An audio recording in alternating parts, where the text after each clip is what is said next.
minutos. Olá, boa noite. Prazer estar aqui ao vivo, nosso programa de saúde de toda quarta-feira na TV Brasil Central. Hoje temos dois assuntos, eu acho extremamente importantes. O primeiro, olha só, dores músculo-esqueléticas, bursite de ombro, tendinites, problemas de cotovelo, feridas que não cicatrizam, dores crônicas. Quantas pessoas sofrem desses problemas e de repente ficam aí tomando medicamento, fazendo fisioterapia, longas, e a dorzinha está lá. Enfim, hoje eu vou apresentar para vocês um tratamento que de repente pode ser eficientíssimo para o seu caso, que são as terapias por ondas de choque. Hoje nós vamos falar com o Dr. Lindomar Guimarães Oliveira. Boa noite, doutor. Boa noite. Prazer tê-lo aqui. Obrigado. Prazer. Então, Dr. Lindomar faz a terapia por ondas de choque e a gente vai saber tudo sobre esse assunto. Eu já vou aproveitar e vou falar com ele também um pouquinho sobre osteoporose nos homens. Esse foi o tema de um artigo que ele escreveu recentemente. Eu vou aproveitar e falar um pouquinho sobre esse assunto. Será que está aumentando o número de casos? Ou será que o diagnóstico é mais eficiente e os casos estão aparecendo agora? Né? Assuntos para o doutor Lindomar na entrevista que começa daqui a pouco. Outro assunto é um assunto que eu quero falar já há muito tempo, nunca falei, tenho assim muita curiosidade e muita admiração pelos psiquiatras que tratam da esquizofrenia. Tem tantos mitos em volta desse assunto. Será que essas pessoas são loucas, agressivas o tempo todo? Será que com a medicação, com um tratamento eficiente, elas podem ter um convívio normal, podem até se casar, ter filhos? Enfim, nós vamos falar sobre esquizofrenia. Nosso convidado é o psiquiatra Dr. José Reinaldo Amaral, ele é professor da UFG. Boa noite, doutor. Prazer tê-lo aqui também. Então, como se vê, são dois assuntos muito interessantes e, é claro, eu vou contar com você aí na sua casa. Daqui a pouco a gente volta. Até já. Well, here we are in separate rooms.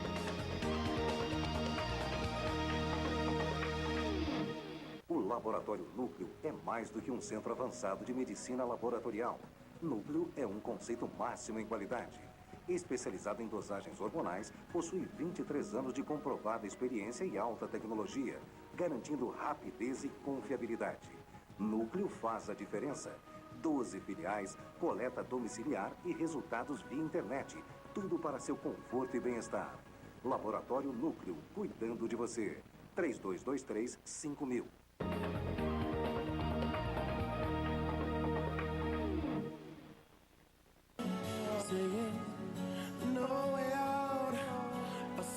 Nós estamos conversando na primeira entrevista com o Dr. Lindomar Guimarães de Oliveira. Dr. Lindomar, ele é ortopedista, vamos falar sobre dois assuntos com ele. O primeiro sobre osteoporose nos homens e depois sobre a terapia por ondas de choque, que é uma terapia muito interessante para quem tem problemas nos ombros, cotovelo, dores crônicas, feridas, enfim, vamos saber quais os problemas, quais as doenças, quais os problemas que são resolvidos com a terapia por onda de choques, também com o Dr. Lindomar. Dr. Lindomar, recentemente o senhor escreveu um artigo sobre osteoporose nos homens. Qual foi o motivo desse tema? Porque, já que a osteoporose é um problema intrinsecamente feminino? O que chama a atenção é que a longevidade atual, ela vem fazendo com que essas doenças degenerativas, crônicas, aparentemente se tornam mais frequentes. E a grande melhoria dos métodos diagnósticos. O homem, ele convive com os fatores de risco frequentemente, como fumante, alcoolismo, deficiência alimentar, o sedentarismo. E isso chama a atenção da gente no caso das fraturas que ocorrem por trauma leve. Então, o que eu fiz um artigo para a Revista Brasileira de Ortopedia sobre osteoporose no homem, que foi uma revisão da literatura mundial de como isso está ocorrendo. E é um fato real entre nós. O que falta é, talvez, assim, a procura do próprio homem ao serviço diagnóstico. A osteoporose no homem, ela ocorre numa frequência em torno de, a gente coloca de 4 a 7 um homem para 4 a 7 mulheres. E os fatores de risco principais para a osteoporose no homem, primeiro é a idade. Quanto maior a idade, o homem não tem o declínio que a mulher tem na menopausa. Então, por isso que a mulher tem com maior frequência. Então, quanto maior a idade, maior o risco.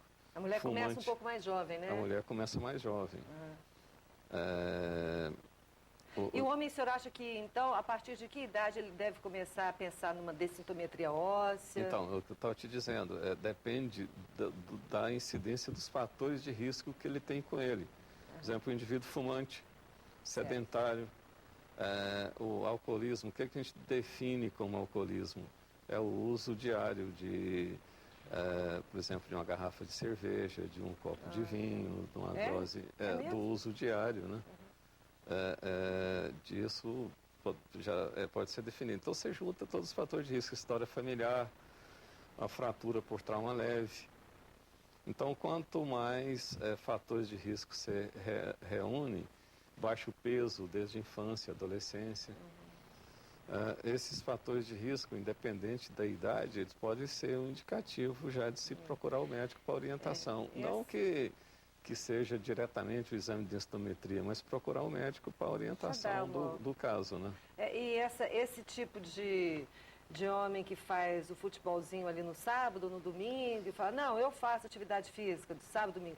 De repente, essa atividade uma vez por semana pode ser até perigosa, né? Para quem tem osteoporose. Pode, claro. Você pode ter fraturas, pode ter lesões graves. A atividade física tem que ser 3 horas por semana. 3 vezes por semana? 3 horas por semana. 3 horas. Tá no total. No mínimo. No mínimo. Tá, então, um recadinho para os homens. Então, o que eles devem fazer para prevenir e tratar? Eliminar os fatores de risco, que é principalmente o cigarro. Às vezes não é possível. Às vezes não é, né? Boa alimentação. É muito comum, por exemplo, a vida dentro de paredes, né? Existe a vitamina D, que é muito importante para a fixação do cálcio nos ossos, que ela é ativada pela luz solar. Então, tem que ter um pouco de exposição ao sol, né, durante o dia. Solzinho de manhã, pelo menos, um pouquinho. Sem protetor solar, né? Sem protetor solar, lembrando que... Uns 10 minutos, pelo menos. De manhã, antes das 10, né? Então depois das 4. Ótimo. E ter uma atividade física habitual, né? Certo. Muito bem, vamos então começar a falar sobre a terapia por ondas de choque. Seguinte, doutor, eu vivo recebendo e-mails de pessoas que têm problemas, lesões esportivas, ou então bursite, ou problemas nas articulações, dores crônicas. E recentemente, numa entrevista que nós fizemos, eu fiquei sabendo sobre a terapia por ondas de choque. E por isso que esse assunto veio à tona novamente, porque esse assunto é extremamente importante, porque é um tratamento efetivo, é um tratamento que de repente pode resolver mesmo. Então vamos começar. O que é a terapia por ondas de choque? Que ondas são essas? Então, são ondas mecânicas de origem eletromagnética. É a mesma tecnologia que é utilizada para litotripsia, que é quebrar o cálculo renal. É a mesma tecnologia onde por uma descarga eletromagnética se origina um choque mecânico. Então o choque não é choque elétrico, é um choque mecânico.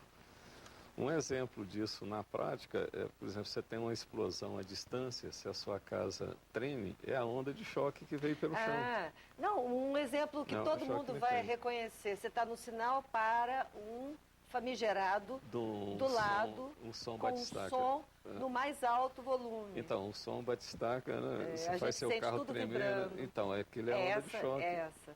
Por exemplo, onda. um indivíduo que, muitas vezes as pessoas que usam um som desse no carro, ele fala muito alto, porque ele tem uma surdez por lesão do tímpano, pela onda de choque. Verdade. Então, o que a gente utiliza, essa onda de choque, ela pode simplificar como sendo um bombardeio, né, no local da lesão, aonde você vai provocar ali um aumento da circulação local, trazendo as células tronco, os fatores de regeneração, para fazer com que aquela área doente se torne sadia. Nossa, é incrível isso, doutor. Então, a terapia de onda de choque ela é utilizada como quando você já passou por todas as alternativas de medicamento, fisioterapia e tal, e não resolveu, aí você passa por ela, porque qualquer alternativa utilizada, o medicamento, a fisioterapia é excelente método, todos os métodos são muito bons, que podem dar bom resultado. Então a gente fica com a terapia de onda de choque como um tratamento para, vamos dizer, se você tem um exemplo prático, você tem 3 meses de evolução em que você está fazendo essas alternativas de medicamento, fisioterapia e não resolveu, aí então aonde a gente entra com a terapia de onda de choque. Eu estava lendo lá na internet hoje, são até 3 terapias? São até 3 sessões? Não, que se faz? é o seguinte, existem 3 modalidades de equipamento, que basicamente a gente pode chamar de baixa energia e de alta energia. Certo. Esses equipamentos assim de de baixa energia que são chamados, você tem que fazer mais aplicações, então que são feitos 3 vezes, no mínimo. Sim.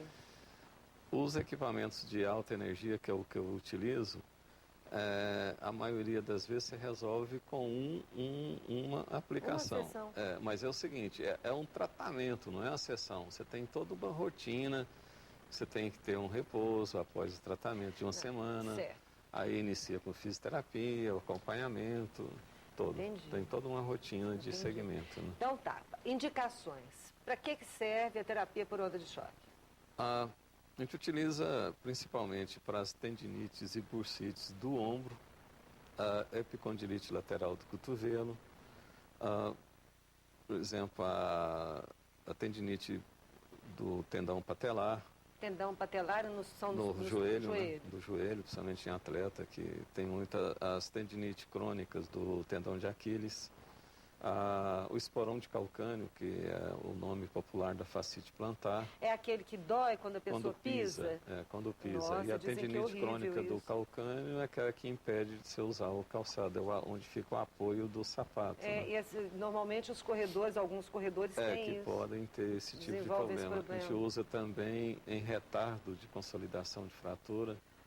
Então, por exemplo, a pessoa quebrou um osso, fraturou um osso, não engessou, Não é isso. Você está fazendo o tratamento, ele está já além do prazo de consolidação, chama retardo. Entendi. Se você tem uma previsão, por exemplo, uma média de 4 meses para consolidar uma fratura, e ele está com 6 meses, 1 ano, então, ao invés de se tentar uma nova cirurgia, poderia-se tentar esse tipo de tratamento. Entendi. Bom, E também a indicação para as feridas crônicas. Feridas que tem mais de 2, 3 meses de evolução, né, que não está cicatrizando. Feridas, por exemplo, de diabético. Do pé diabético, Olha, feridas por doutor. úlceras varicosas, feridas crônicas de uma maneira geral, né? Entendi. Bom, É um tratamento, assim, às vezes é um pouco mais demorado do que cada modalidade assim, de doença tem uma rotina diferente, né? então vamos saber como é que é uma rotina, por exemplo, para uma pessoa que tem uma ferida que não cicatriza. Vamos supor, a pessoa tem essa ferida, vamos supor que ela seja diabética, ela machucou os pés e essa ferida está ali, ou então uma pessoa que tem escaras, né, porque fica deitada demais. Sabe o que é escara, gente? É aquela ferida quando a pessoa fica muito tempo deitada. Por pressão. O que o senhor disse? A ferida por pressão. Uma ferida por pressão. Bom, então ela vai ao seu consultório e fala, doutor, tenho indicação para isso. Uhum. E aí, como é que é essa rotina? Primeiro, essa aplicação, como é que é essa primeiro aplicação? você tem que determinar...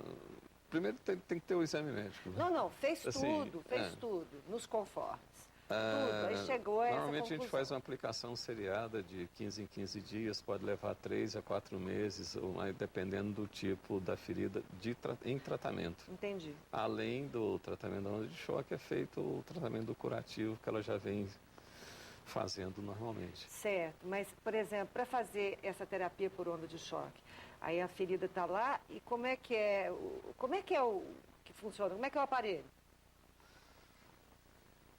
Teria que estar... Difícil, doutor? Não, o aparelho é semelhante a um refletor de ultrassom, Sei. como se fosse aquele aparelho que é utilizado no ultrassom, que a maioria das pessoas já fizeram ultrassom. Então, através daquilo, você tem todo um método de proteção, de cobertura da ferida, tratando da ferida especificamente, né? Tem todo um método de cobertura com o uso do gel, você faz a ferida em si, ela não sofre nenhuma agressão direta, entendeu? Então, ela é coberta com gel, coberta com um filme transparente, com gel, e ali é feita a aplicação em volta da ferida, para fazer com que você desenvolva uma nova circulação local, você vai dizer o que a gente chama de microcirculação, que é desenvolver os capilares, e através disso fazer com que germine ali um tecido novo, para ir fechando aquela para ir ferida, fechando né? aquela ferida. Dói? Então, não, tem dor, mas não é nada assim intolerável, é uma dor tranquila, que não tem necessidade de sedação, de anestesia. E né? interessante que de 15 em 15 dias, então não é uma coisa tão difícil assim, né? É que a questão de ferida específica, o aporte é diferente do que for tratar uma bursite, que for tratar uma tendinite, é diferente. Então você tem que fazer um tratamento mais seriado. E nesse tratamento seriado, você vai vendo assim a evolução natural do tratamento, cicatrização. da cicatrização, Interessante tudo vai demais. seguindo todo na sequência. A gente vai para um pequeno intervalo, daqui a pouco nós vamos falar sobre o tratamento para bursite, para, como é que chama do cotovelo? Epicondilite. Repicondilite. Repicondilite. São problemas que de repente são muito trabalhosos para o paciente, é uma coisa que demanda paciência, até mesmo resistência à dor, mas nós vamos falar sobre isso daqui a pouco. Depois do intervalo, eu estou conversando com o Dr. Lindomar Guimarães de Oliveira, ele é ortopedista e especialista em terapia por onda de choque. Até já. Tá bom. You became the light on the dark. O Laboratório Núcleo é mais do que um centro avançado de medicina laboratorial. Núcleo é um conceito máximo em qualidade. Especializado em dosagens hormonais, possui 23 anos de comprovada experiência e alta tecnologia, garantindo rapidez e confiabilidade. Núcleo faz a diferença. 12 filiais, coleta domiciliar e resultados via internet. Tudo para seu conforto e bem-estar. Laboratório Núcleo, cuidando de você. 3223-5000.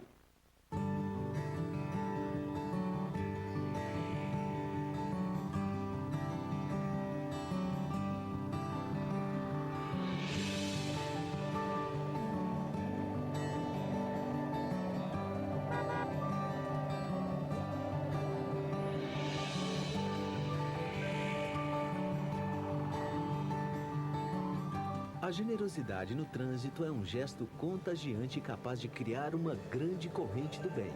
Agora que Goiânia chega a 1 milhão de veículos, é a sua consciência que faz essa corrente crescer com mais força.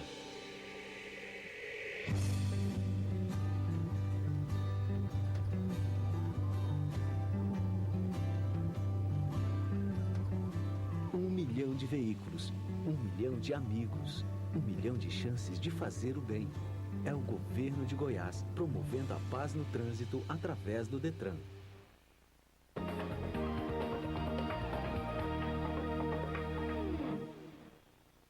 Progress high enough here, but did you know that when it snows, Estamos de volta conversando com o Dr. Lindomar Guimarães de Oliveira, ele é ortopedista. Dr. Lindomar, a terapia por ondas de choque é uma especialidade, uma subespecialidade? O que é?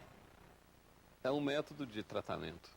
É um método de tratamento que atualmente é feito mais por ortopedistas, mas não é definido como uma subespecialidade. Pode ser que se desenvolva como área de atuação, mas não é definido como subespecialidade ou especialidade. Tá certo. Doutor Lindomar, de repente uma pessoa desenvolve uma bursite ou até aquela dor na planta do pé, são dores, de repente, vindas de um trauma, da repetição de movimentos.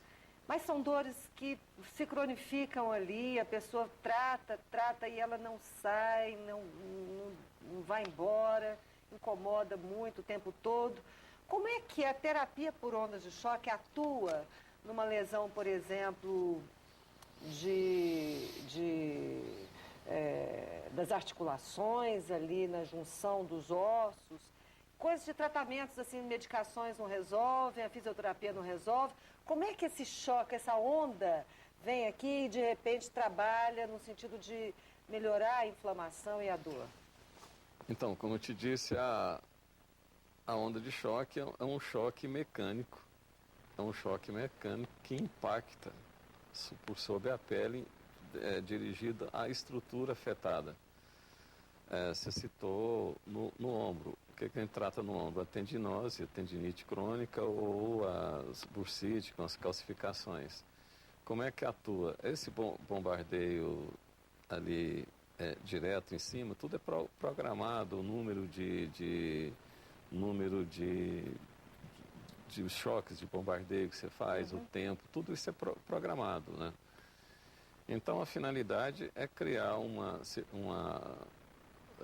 capilaridade local, trazer mais sangue no local, que esse sangue vem trazendo aí os fatores de regeneração que a gente tem no corpo, como, por exemplo, as células tronco, que atuam em todo o corpo nas áreas de necessidade. Então, com essa terapia, se procura fazer com que a própria área desenvolva ali sob a pele os fatores de regeneração local. A irrigação sanguínea. Os fatores de regeneração local, né, que também, são trazidos pela circulação sanguínea. E caso haja alguma calcificação ali, assim como no rim, como na litotripsia, vai quebrando esses depósitos? São coisas diferentes. Por exemplo, a calcificação que ocorre junto do tendão, junto da lesão, seja do ombro ou da fascite plantar, que é o esporão de calcânio, é uma tentativa do organismo em regenerar a lesão. O organismo atuou ali tentando cicatrizar a lesão. Então a calcificação é uma tentativa de cicatrização. Você pode ter uma imagem no raio-x de uma calcificação junto de um tendão, mas se você não tiver sintomas, significa que você não tem doença em atividade. Olha. Entendeu? Então, a indicação da terapia de onda de choque, ela é uma indicação feita quando o tratamento convencional não deu certo, como medicamento, fisioterapia, que você pode obter a cura com qualquer um desses métodos. Entendi. Aí você passou 3 meses de tratamento, não conseguiu melhora, então a gente indica a terapia de onda de choque. Mas por que tem que fazer todo esse percurso? Não é melhor logo fazer a terapia porque você pode melhorar com um medicamento, você pode ter cura de qualquer... Mas tem alguma contraindicação? Não tem, mas é porque você não queimar, você não vai queimar etapas, é como subir um degrau. É tipo dar um tiro de canhão no mosquitinho? Não. A gente lida com dor, a gente chama assim, existe uma classificação, por exemplo, na Organização Mundial de Saúde, que se chama de escada da dor. Sim. Então, a escada da dor, você começa pelos mais simples, vai subindo a escada. Entendi. Você não sobe para o topo de uma vez, porque qualquer das alternativas utilizadas pode resolver o problema. Entendi. Então você não queima, não sai correndo a escada de uma vez, vai por degraus. Entendi. Essas ondas, na verdade, como o senhor estava falando, ali a recuperação se dá por conta dessas ondas mecânicas, né? O senhor falou? Isso, E que acabam ali provocando uma irrigação sanguínea local, estimulando o organismo a recuperação. Reagir. Né? É isso? Isso. Tá, então, efeito colateral não tem nenhum? Tem. Ou tem? Tem. Você pode ter tem dor, né? Você pode ter... Dor? Dor na aplicação do método, mas é uma dor que é suportável e às vezes você faz a aplicação com anestesia local. É isso que eu ia perguntar para o senhor. Pode fazer uma anestesia local. E também, assim, a gente não faz em pessoa grávida, não faz em criança, não faz em criança e também É contraindicado, existe uma contraindicação relativa para quem usa marca-passo, tem que ter toda uma assistência própria, né? E também para o uso de anticoagulante. Quem faz uso de anticoagulante frequente, você pode desenvolver um hematoma na área. Certo. Então você tem todos não é um... mas são muito mas poucas isso dentro, são poucos, as restrições. São poucos. São poucos. A maioria das pessoas pode fazer e as sessões, elas duram em torno de quanto tempo? Não tem um tempo fixo, porque é de acordo com a tolerância de cada paciente. Você pode ir de 20 minutos a 1 hora. Depende... E em quanto tempo a dor crônica desaparece?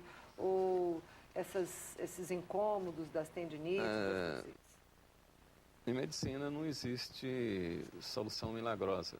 Existem alternativas de tratamento. E toda alternativa de tratamento, ela tem que contar com a natureza. A gente está tentando atuar no curso da natureza.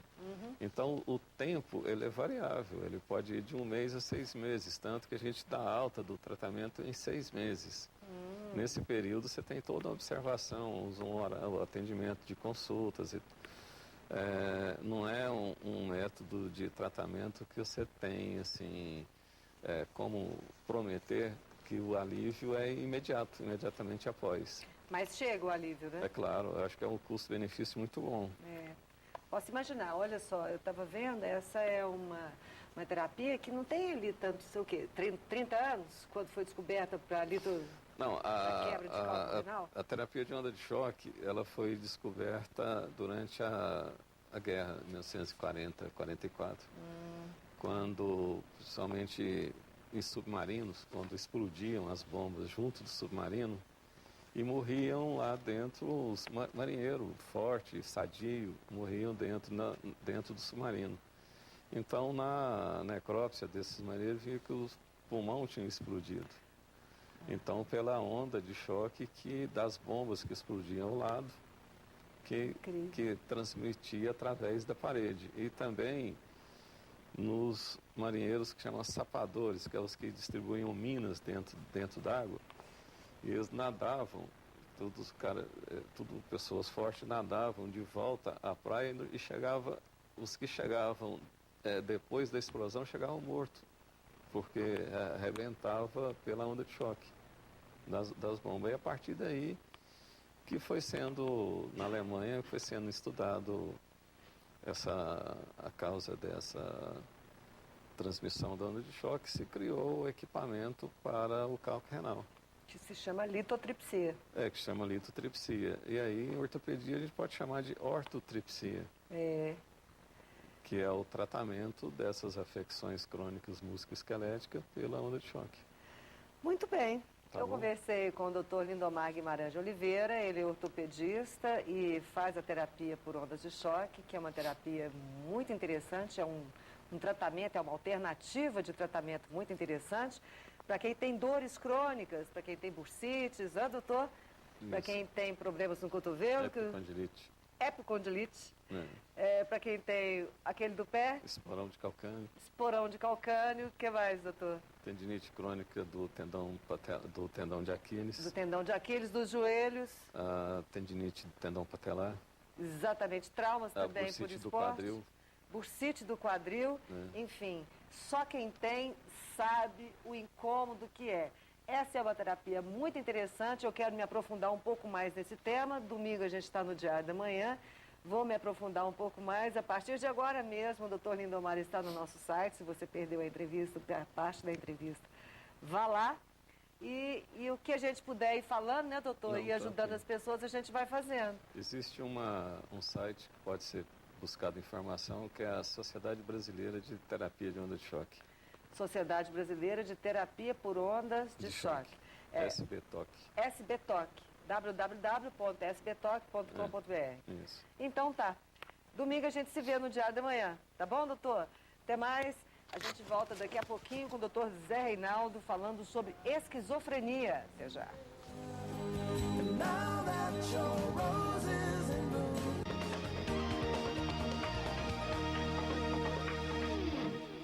Laboratório Núcleo é mais do que um centro avançado de medicina laboratorial. Núcleo é um conceito máximo em qualidade. Especializado em dosagens hormonais, possui 23 anos de comprovada experiência e alta tecnologia, garantindo rapidez e confiabilidade. Núcleo faz a diferença.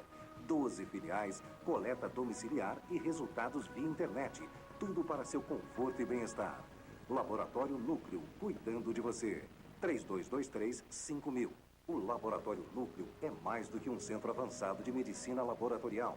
Núcleo é um conceito máximo em qualidade. Especializado em dosagens hormonais, possui 23 anos de comprovada experiência e alta tecnologia, garantindo rapidez e confiabilidade. Núcleo faz a diferença. 12 filiais, coleta domiciliar e resultados via internet. Tudo para seu conforto e bem-estar. Laboratório Núcleo, cuidando de você. 3223-5000.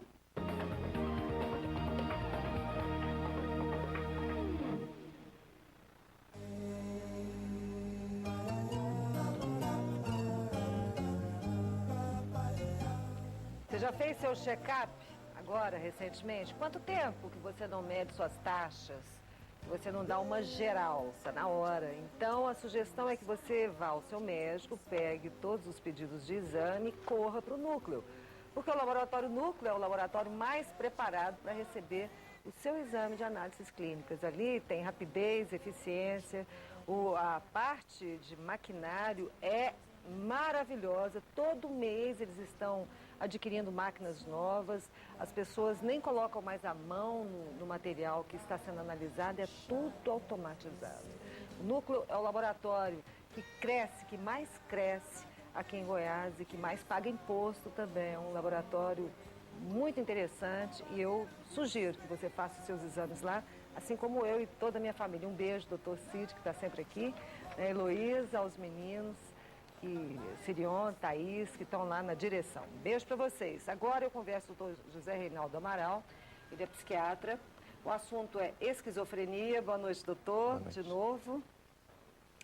Doutor, a gente teve uma novela recentemente na Rede Globo, eu não lembro o nome dessa novela, não. Aquele menino bonitinho, de olho azul, que fez tão bem o papel de um esquizofrênico. Foi a partir dali que talvez esse assunto tenha despertado tanto interesse.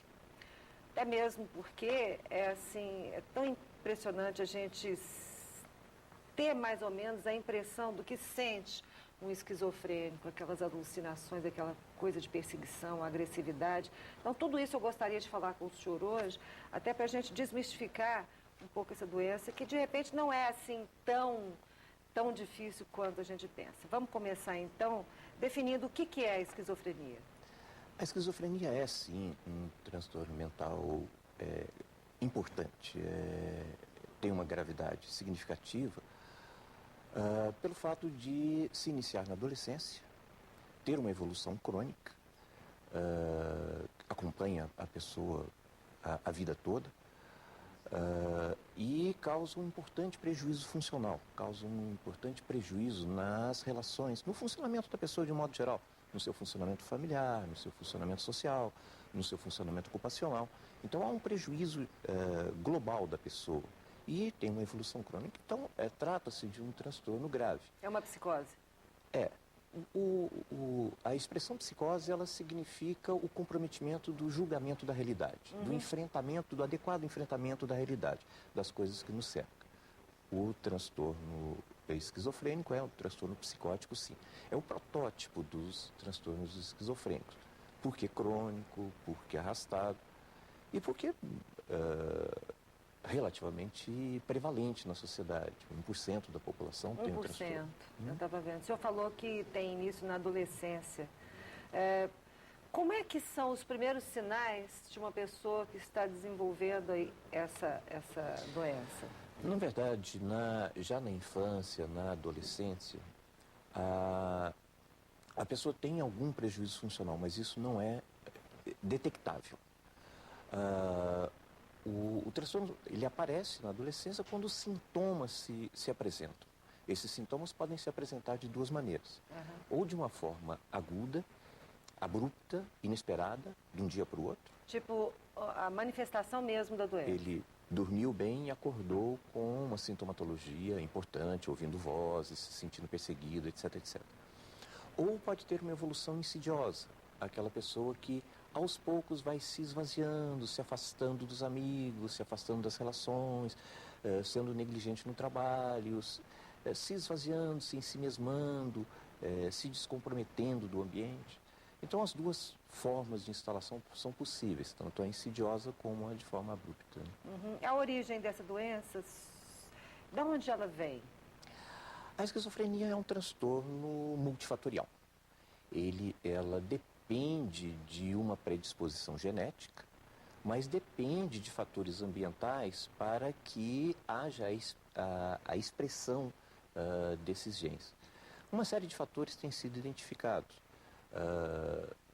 Má nutrição materna, doenças infecciosas na mulher grávida, traumatismos de parto e outros problemas que vão acontecer com a própria pessoa, né? Depois, então, no decorrer da sua vida. Assim, traumas que a pessoa teve, um trauma na infância, de repente pode despertar para quem é predisposto a de ordem emocional, de ordem não emocional. há evidência de que os traumas emocionais possam desencadear transtornos Ou o esquizofrênicos. comportamento dos pais. Não há evidência nesse sentido. Há certos comportamentos que a gente não sabe exatamente qual o seu significado na causação, mas eles são reconhecidos. Por exemplo, uso de certas drogas, maconha, por exemplo. Né? Uso de maconha? Aumenta significativamente o risco na pessoa predisposta, evidentemente. Por quê? Não há plena clareza. Parece que certas drogas, maconha inclusive, sensibilizariam um sistema neuronal mediado pela dopamina, e a sensibilização do sistema dopaminérgico é que faria eclodir a sintomatologia. Medicamentos. Alguns medicamentos podem desencadear a doença ou não? Não há evidência nesse sentido. O senhor falou que é uma doença que ela pode se manifestar aí a partir da adolescência, mas tem um limite de idade assim que possa deixar os pais mais aliviados? Pode ocorrer em qualquer época da vida. Qualquer época? Mas na verdade, entre os homens, entre os 15 e os 25 anos é a maior prevalência. As mulheres o iniciam um pouco mais tardio, uma década mais tarde, com uma evolução um pouco melhor. É mais precoce e mais grave no homem. Mas, e é mais prevalente nos homens também ou não?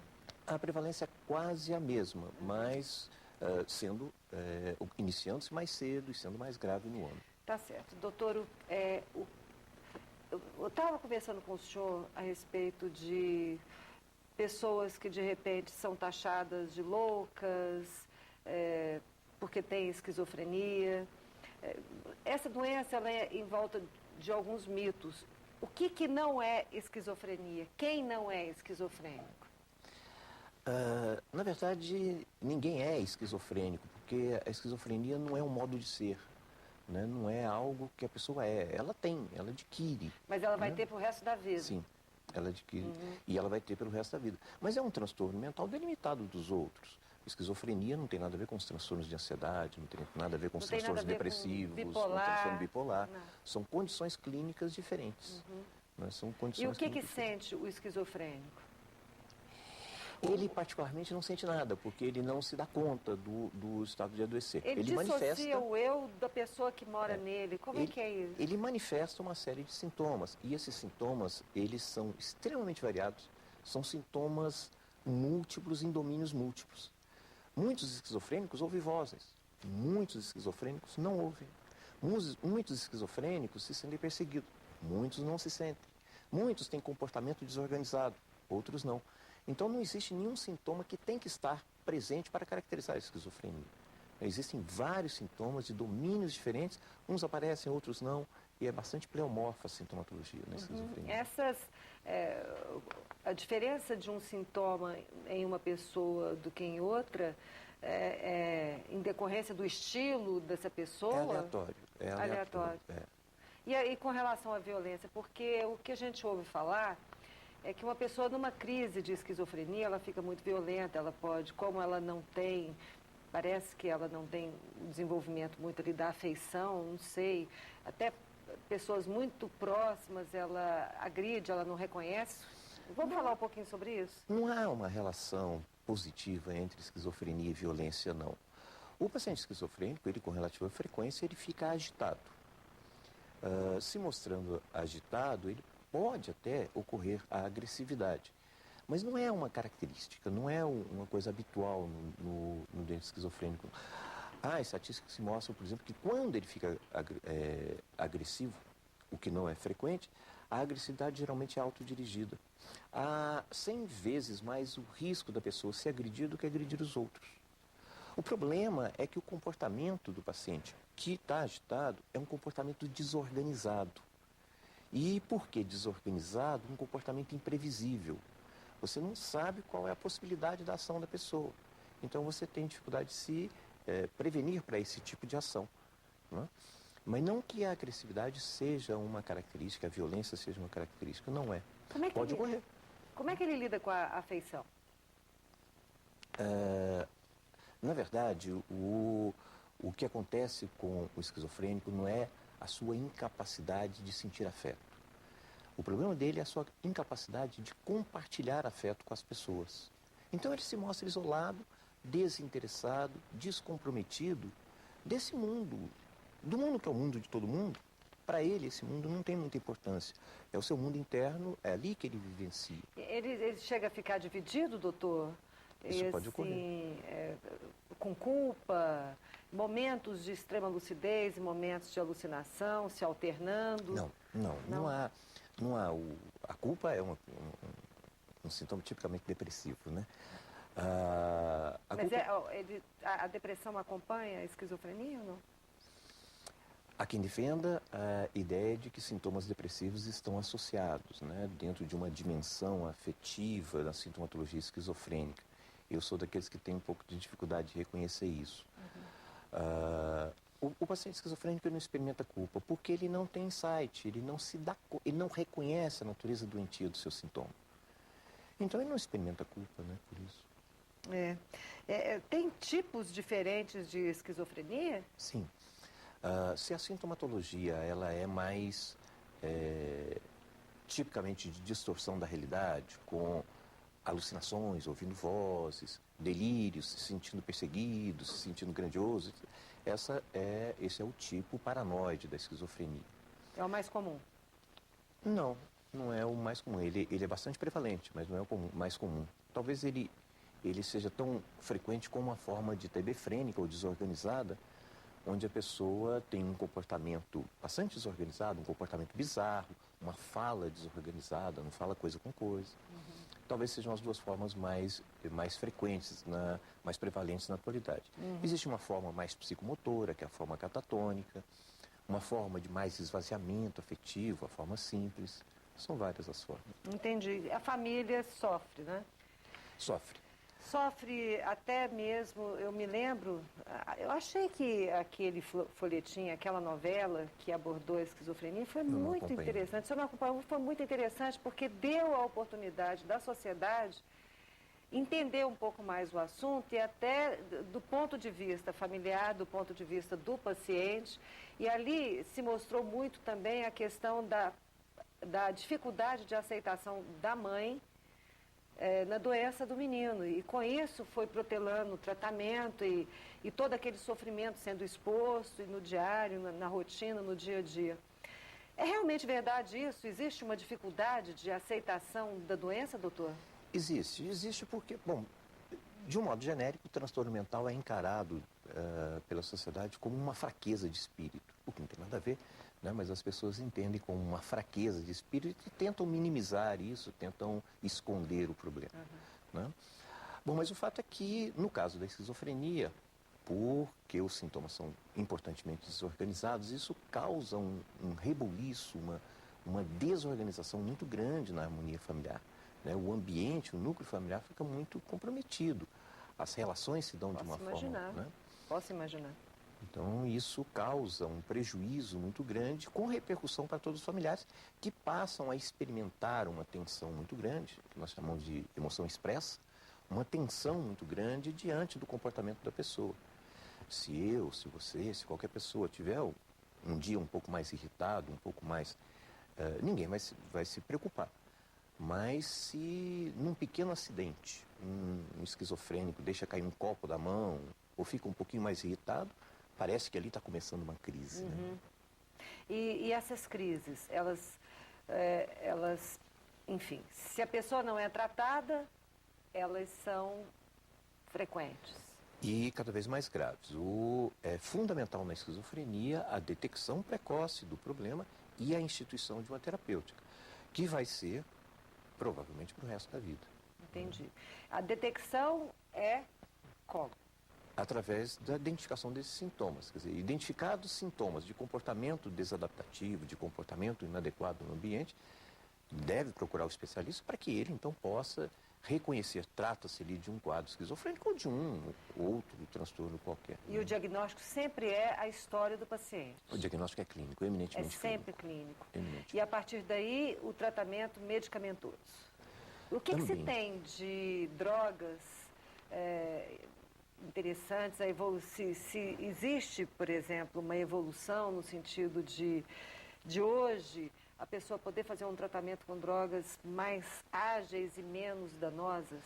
A moderna psicofarmacoterapia, os novos medicamentos para o tratamento de transtornos mentais, ela tem 60 anos de vida. Foi de 1950 para cá que surgiram os psicofármacos. Nesses 60 anos, os medicamentos, os antipsicóticos, que são usados na esquizofrenia, os antidepressivos, eles não têm melhorado muito a sua eficácia, não, mas têm melhorado muito a sua tolerabilidade. Então, a mesma eficácia com uma tolerabilidade cada vez maior, isso tem significado uma efetividade cada vez maior. Realmente. Os efeitos secundários de um antipsicótico, por exemplo, esses efeitos secundários, quais seriam?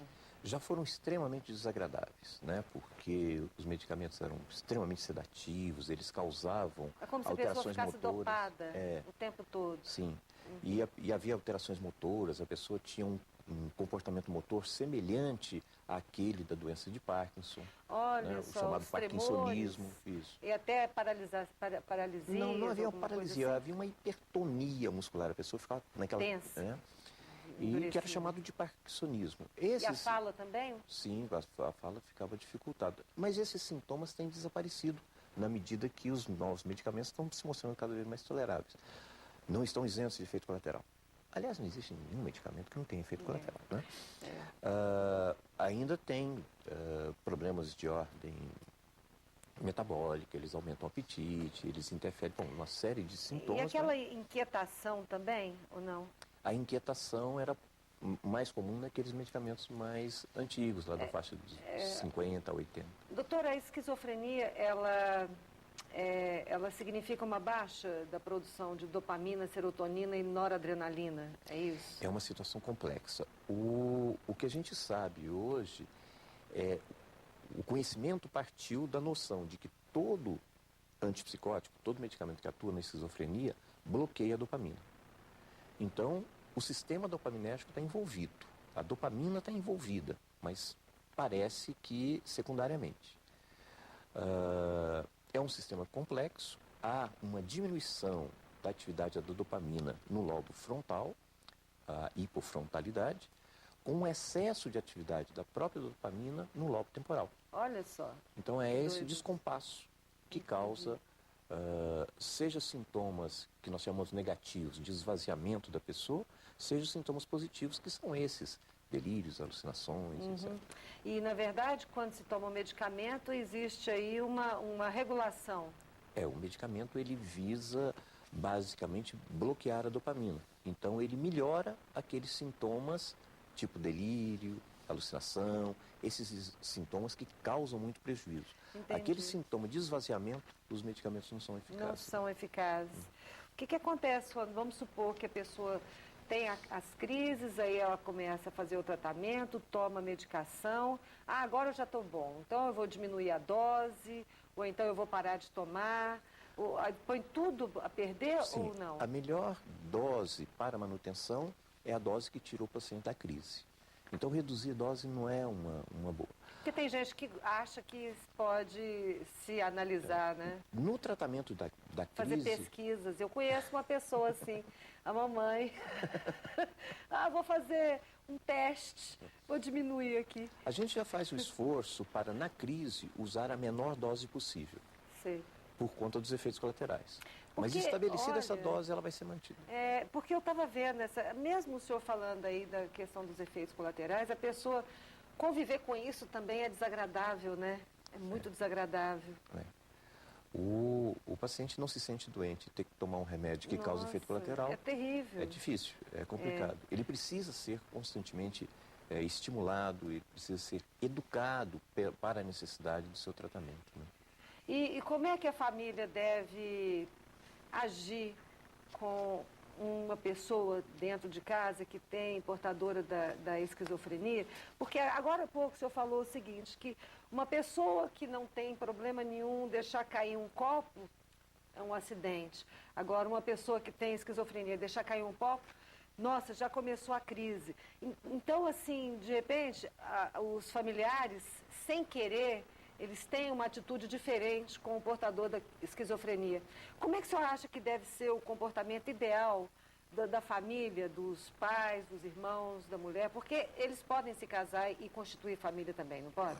Pode. Normal, Essa né? possibilidade. Normal não é, mas pode, né? Pode. Bom, a família precisa se educar para o problema, né? Ela precisa tomar conhecimento do transtorno, da sua gravidade, dos sinais que evidenciam a iminência de uma crise, da necessidade do tratamento. Então, a família deve ser educada no processo de tratamento, tanto o paciente como a família devem ser informados sobre essas coisas para que eles possam lidar de uma forma mais tolerante com a situação. A pessoa com transtorno esquizofrênico tem um funcionamento baixo, mas não é preguiça, é doença. Né? O que é o funcionamento baixo? O funcionamento baixo em todos os sentidos, o funcionamento Baixa social. produtividade. Em todos os níveis, né? Na vida social, na vida profissional. Entendi. Mas eles, doutor, eles podem se casar, podem constituir família, fazendo a medicação, fazendo o tratamento correto, as crises não vêm, certo? Certo, mas é da natureza do transtorno esquizofrênico o comprometimento nas relações. A pessoa tende a se isolar, há uma tendência pelo isolamento. É o problema, né? Então, esperar que ele possa competir de igual para igual na vida social, nas relações amorosas, isso não vai Então, acontecer. por exemplo, a pessoa que vai se envolver com quem tem esquizofrenia tem que estar preparada para isso, né? Tem que saber disso, certo? Sim. Doutor, obrigada pela sua participação. Eu conversei com o doutor Zé Reinaldo Amaral, ele é psiquiatra, professor da UFG. Quer mandar um beijo para alguém, doutor? Eu quero agradecer Os a alunos? presença aqui. Eles vão se assustar. Então tá bom. Obrigada, doutor, pela sua participação. Esses dias eu estava conversando com a doutora Maria Luísa Campos, ela é ginecologista endócrina. Eu estava falando com ela a respeito da quantidade de mensagens que eu recebo por e-mail de mulheres que às vezes contam um pouco da sua vida e algumas falando para mim da dificuldade dos parceiros em usar os preservativos.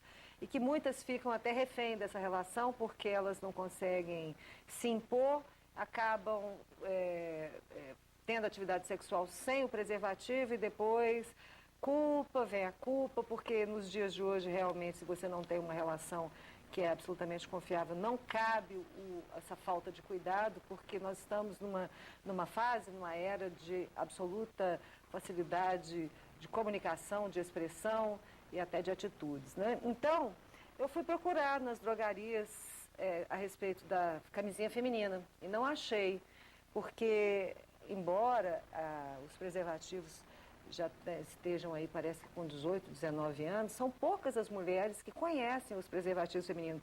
Eu mesmo não conhecia.